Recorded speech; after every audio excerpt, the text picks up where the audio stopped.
नमस्कार, न्यूज 21 देख रहे हैं आप और मैं हूं आपके साथ अखिल। सामान्य प्रशासन विभाग की ओर से जयपुर स्थित कॉन्स्टिट्यूशन क्लब में आपातकाल की 50वीं वर्षगांठ पर संविधान हत्या दिवस कार्यक्रम आयोजित किया गया। 25 जून 1975 को लगाए गए आपातकाल को लोकतंत्र का काला अध्याय बताया गया। मुख्यमंत्री भजनलाल शर्मा ने कहा कि कांग्रेस ने स्वतंत्रता सेनानियों के सपनों से धोखा किया और लोकतंत्र की हत्या की। प्रदेश अध्यक्ष मदन राठौड़ ने आपबीती सुनाते हुए कहा कि उस समय विरोधियों को अमानवीय यातनाएं दी गई। कार्यक्रम में बताया गया कि आपातकाल में 1.40 लाख लोकतंत्र सेनानियों को 19 माह तक जेल में रखा गया। कई परिवार टूट गए, लेकिन सेनानियों ने हार नहीं मानी। मुख्यमंत्री ने यातना झेल चुके लोकतंत्र सेनानियों को सम्मानित किया। कार्यक्रम में राज्यसभा सांसद घनश्याम तिवारी, विधायक गोपाल शर्मा, मंत्री जोगाराम पटेल, कार्यकर्ता एवं आमजन उपस्थित रहे। वो तो वास्तव में बहुत अत्याचार था। ये बात बिल्कुल सही है कि लोगों को स्लो पॉइजन भी दिया गया। आप ये सही कह रहे हैं कि रस्सियों से बांधा गया, मतलब एक अपमानजनक तरीके से उनको गिरफ्तार करके जेलों में ले जाया गया। स्कूलों को जेल बना दिया, जेलें भर गई। और यही नहीं, उनको ऐसे बर्तन में खाना दिया जाता था कि जिससे जहर बन जाए, स्लो पॉइजन। इस प्रकार का भी षड्यंत्र किया गया। नेताओं को समाचार पत्र नहीं मिलते थे, समाचार पत्रों को सेंसरशिप थी, समाचार छपते भी नहीं थे, वही छपते थे जो कलेक्टर या पीआरओ अप्रूव करता था। कई समाचार पत्रों ने तो अपना एडिटोरियल खाली छोड़ा था, ब्लैंक छोड़ा था। ये सब काम हुए। बहुत अत्याचार लोगों को दिया गया। लोगों के कानों पे तार लगा के करंट दिए गए, लोगों को हथकड़ी से लटका दिया गया।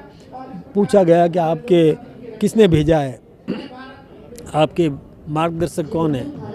मेरा भी मीसा का वारंट था, मेरा खुद का भी maintenance of internal security act का वारंट था, और मैंने भी अपना नाम तक कटवाया था।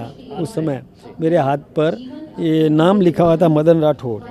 लेकिन एक इंटर्नशिप करने वाले डॉक्टर ने सोचा कि ऐसे ब्लेड चला करके ऐसे काट देंगे और यूँ फिर ऐसे छील करके और साधारण सुई धागे से 13 टाँके लगा दिए थे।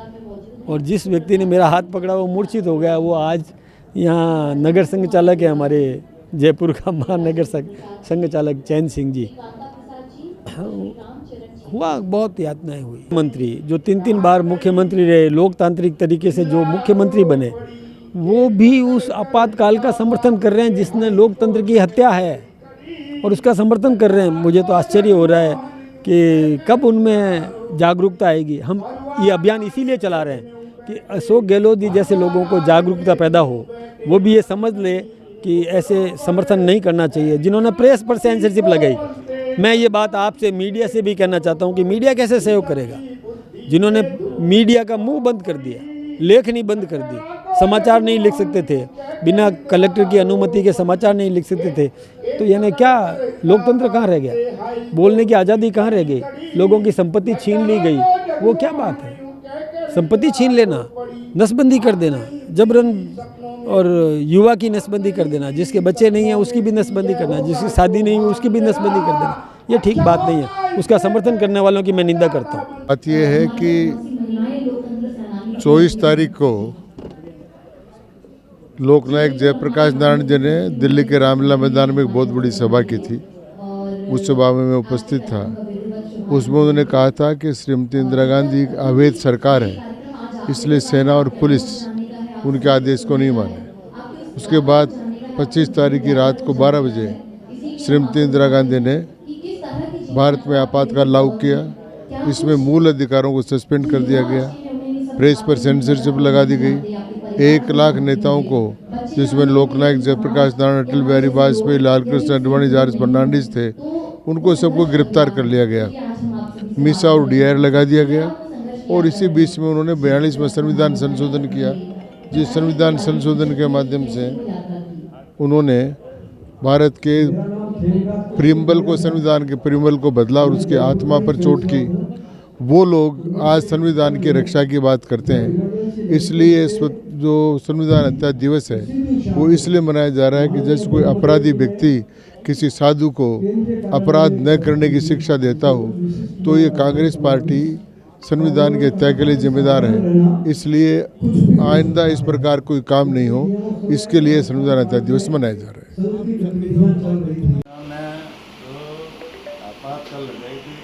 आपातकाल के समय लोकतंत्र को बचाने का काम किया। और उस सरकार ने जब प्रेस को भी पाबंद कर दिया था, प्रेस को भी प्रतिबंधित कर दिया था, कई देशभक्त लोगों को जेल में डालने का काम किया था, चाहे अटल बिहारी वाजपेयी जी हो, जयप्रकाश नारायण जी हो, या मोरारजी देसाई हो, रामकृष्ण आडवाणी हो, ऐसे जो देशभक्त लोग थे जो देश के लिए लड़ रहे थे, उन लोगों को भी जेल में डाला। अनेक नेताओं को देशभर के नेताओं को जेल में डाल दिया। नसबंदी लागू कर दी थी, गुआरों की भी नसबंदी कर दी थी, बूढ़े लोग थे उनकी भी नसबंदी कर दी थी। इस तरह से एक तरह से आपातकाल, इंदिरा गांधी जब चुनाव, उनका कोर्ट में चुनाव हार गए, उनके विरुद्ध में फैसला आया, तो आपातकाल लागू करके इस देश में जो लोकतंत्र है उसको कमज़ोर करने का काम उन्होंने किया था। तो उस समय जैसे है ना 25 जून को ये आपातकाल लगी थी, तो काला दिवस के रूप में हम सब इसको मनाते हैं। और लोकतंत्र सेनानी जिन्होंने इस आपातकाल के विरोध में उन्होंने लड़ाई लड़ी और इस लोकतंत्र को बचाने का काम किया, तो उन लोकतंत्र सेनानियों को सम्मान करने का कार्यक्रम हमारी सरकार ने किया है। उनको पेंशन देना, उनको चिकित्सा भत्ता देना और उनको समय समय पर ऐसे लोकतंत्र सेनानी लोकतंत्र बचाने के लिए लड़े, उनको सम्मान देना, ये हमारे सरकार भी कर रही है, पार्टी भी कर रही है।